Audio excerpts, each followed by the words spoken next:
प्रिय विद्यार्थियों, नमस्कार। मैं Indra Singh Kajla, economics lecturer from Ganganagar. हम व्यष्टि अर्थशास्त्र को लेके जो है ना वो पढ़ रहे थे। व्यष्टि अर्थशास्त्र में मांग की अवधारणा क्यों हमने पढ़ा, उसमें मांग का नियम हमने पढ़ लिया। अब दो प्रकार की वस्तुओं के बारे में हम पढ़ेंगे, एक पूरक वस्तुएं और एक स्थानापन्न वस्तुएं। दोनों में क्या अंतर है, बड़ा इंपॉर्टेंट है। एक पूरक वस्तुएं, एक स्थानापन्न, दो प्रकार के डायग्राम बनेंगे। पूरक में वैसे रहता है जैसे मान लीजिए गाड़ी और पेट्रोल, यदि एक की कीमत बढ़ पेट्रोल की कीमत बढ़ जाती है तो निश्चित रूप से गाड़ी की मांग क्या हो जाती है, कम। यानी ये पूरक वस्तुएं हैं, एक के बिना दूसरे का काम चलना बड़ा ही असंभव होता है। ऐसी वस्तुएं पूरक वस्तुएं होती हैं। तो उसमें क्या है कि सेम मांग के नियम जैसे ही लागू होता है। यदि एक की कीमत बढ़े, जैसे मान लीजिए यदि बात करें हम पूरक वस्तु का डायग्राम की बात करें तो एज इज मांग के नियम जैसा ही बनेगा। ये देखिए आप, ये पूरक वस्तुओं का है। ये देखिए, यदि एक तरफ हम मान लीजिए उदाहरण दें तो शक्कर का ले लें और चाय का ले लें, ठीक है। तो देखिए यहां शक्कर की कीमत करेंगे हम, उदाहरण के तौर पे शक्कर की कीमत, और इधर चाय की मांग, ये ठीक है। यदि शक्कर की कीमत P है, OP है, और तो चाय की मांग OQ है। यदि शक्कर की कीमत बढ़ जाती है, OP1 हो जाती है, तो क्या हो जाएगी, OQ1। यानी कहने का मतलब OP कीमत है तो चाय की मांग क्या है, OQ, ठीक है। और यदि कीमत बढ़ जाती है, OP1 हो जाती है, तो चाय की मांग क्या हो जाएगी, कम हो जाएगी। यदि शक्कर की कीमत बढ़ेगी तो उसके साथ ही चाय की मांग भी क्या हो जाएगी, कम हो जाएगी। तो पूरक वस्तु में सेम ऐसे ही गिरता हुआ होता है मांग वक्र, यानी ऋणात्मक ढाल वाला होता है। जैसे मांग वक्र होता है ना, ठीक वैसा ही होता है, कहने का मतलब। लेकिन ये तो ही पूरक वस्तुएं। अब दूसरी हम करेंगे स्थानापन्न वस्तुएं या प्रतिस्थापन वस्तुएं, सब्स्टिट्यूट गुड्स भी कहते हैं उसको। उसमें किस प्रकार का व्यवहार होता है, यानी कैसा मांग वक्र बनता है। तो उसमें सीधा सीधा जैसे पूर्ति वक्र होता है, ठीक वैसे ही, यानी मांग वक्र बिल्कुल सीधा कैसे बनेगा। यानी प्रतिस्थापन वस्तुएं कौन सी होती है कि जिनका यदि एक वस्तु की कीमत बढ़ जाती है तो हम उसके स्थान पर उसकी विकल्प के रूप में दूसरी वस्तु काम में ले सकते हैं। जैसे मान लीजिए चाय की कीमत बढ़ गई तो हम चाय के स्थान पे विकल्प के रूप में क्या काम में ले सकते हैं, कॉफी को काम में ले सकते हैं। यानी उसको वहां चाय की जगह किसको प्रतिस्थापित कर सकते हैं, कॉफी को। तो ऐसी वस्तुएं प्रतिस्थापन वस्तुएं होती हैं। तो इसमें यदि एक की कीमत बढ़ जाती है तो उसके स्थान पे हम उसके विकल्प के रूप में दूसरा हम उस वस्तु का प्रयोग कर सकते हैं।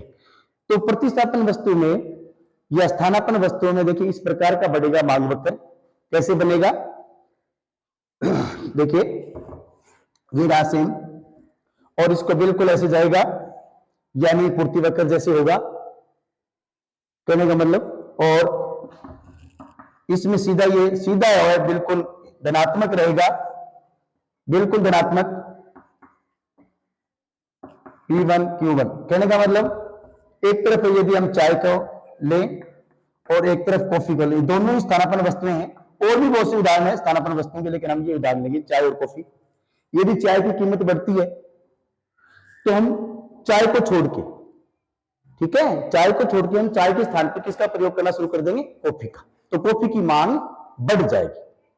यदि चाय की कीमत बढ़ती है तो कॉफी की मांग क्या हो जाएगी, लोग चाय कम पीएंगे और कॉफी ज्यादा शुरू कर देंगे। कॉफी की कीमत तो वही है और चाय की कीमत बढ़ी है तो चाय के स्थान पर कॉफी का प्रयोग करना शुरू कर देंगे। ये है स्थानापन्न वस्तुएं। तो इस प्रकार से पूरक वस्तुओं में तो मांग वक्र का ढाल क्या होगा, ऋणात्मक होगा, और स्थानापन्न वस्तुओं में मांग का वक्र का ढाल क्या होगा, धनात्मक होगा। दोनों में यही अंतर है। दो प्रकार की वस्तुएं पाई जाती हैं, एक पूरक वस्तुएं और एक स्थानापन्न, जिनका हमने अध्ययन कर लिया। अब हमने मांग के नियम का अध्ययन किया पीछे।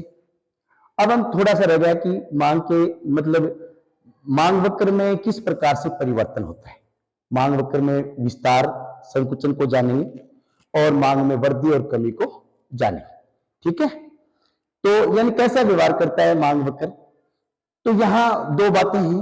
एक तो ये देखें कि वस्तु की कीमत में ही यदि कमी या वृद्धि होती है तो मांग वक्र में कैसा व्यवहार होता है, और यदि वस्तु की कीमत स्थिर रहे और यदि अन्य किसी चीज फैक्टर में उपभोक्ता की आय बढ़ जाए, उसकी रुचि बढ़ जाए, प्रतिस्थापन वस्तु की कीमतों में कोई उतार चढ़ाव हो जाए, तो उससे किस प्रकार से मांग वक्र का व्यवहार होगा। ये दो प्रकार की हम बात करें।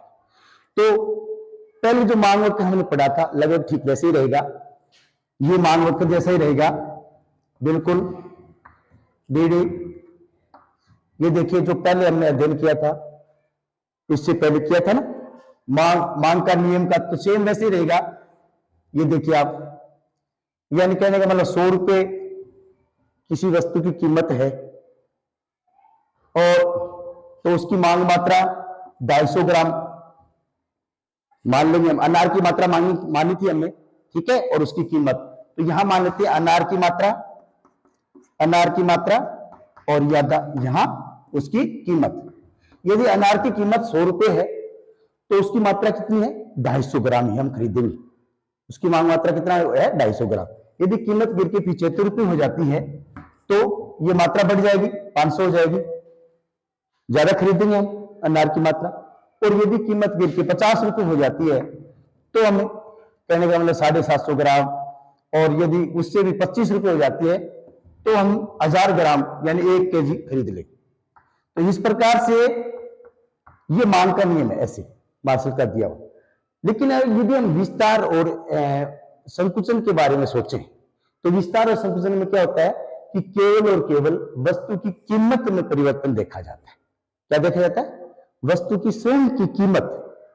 यदि मान लो अनार की है, अनार की बात करें तो अनार की केवल कीमत को देखा जाता है। यदि कीमत गिरेगी तो अनार की मांग मात्रा को क्या कर देंगे, हम बढ़ा देंगे, तो उसे कहेंगे मांग का विस्तार। क्या कहेंगे, मांग का विस्तार। कैसे होगा, ऐसे होगा, ऊपर से नीचे ऐसे मांग का विस्तार हो जाएगा, समझ गए, यानी मांग मात्रा बढ़ेगी, तो इसे कहेंगे मांग। एक ही मांग वक्र पर रहता है उपभोक्ता, एक ही मांग वक्र पर चलता है। और यदि कीमत बढ़ेगी तो क्या मांग मात्रा क्या कर देंगे, कम कर देंगे, तो उसे कहेंगे मांग का संकुचन कहेंगे। क्या कहेंगे उसको, मांग का संकुचन।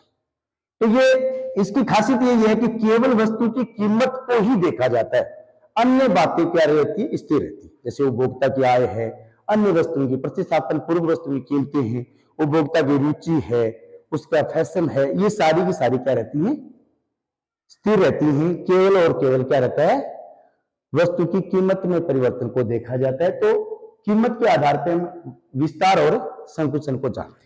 तो नीचे की ओर हम ऐसे आएंगे तो ये विस्तार है, देखिए ये विस्तार है, एक ही मांग वक्र पर होगा, और ये है संकुचन।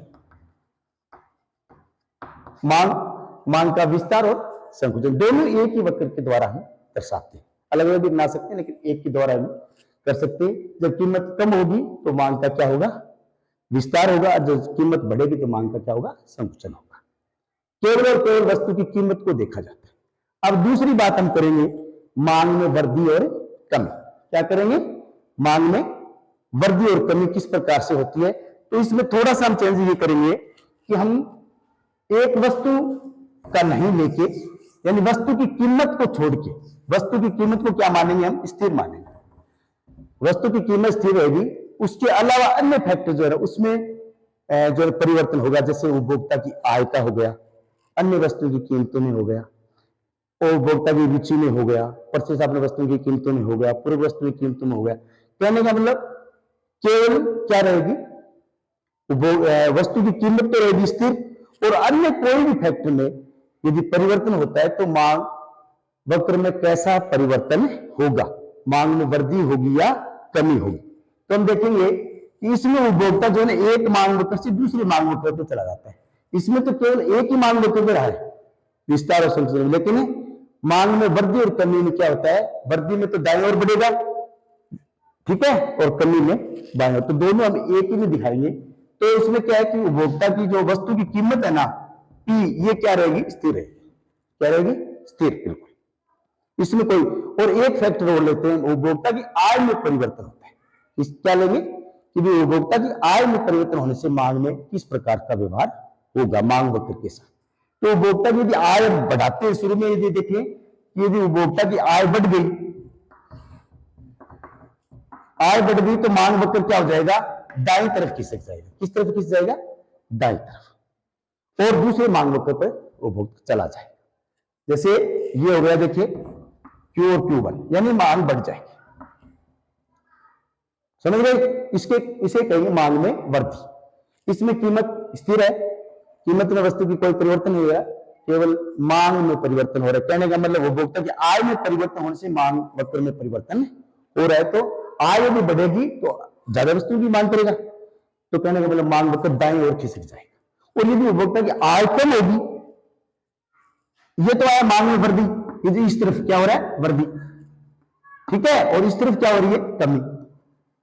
समझ गए, यानी उपभोक्ता एक मांग वक्र से खिसक के दूसरी मांग वक्र चला जाता है वृद्धि में।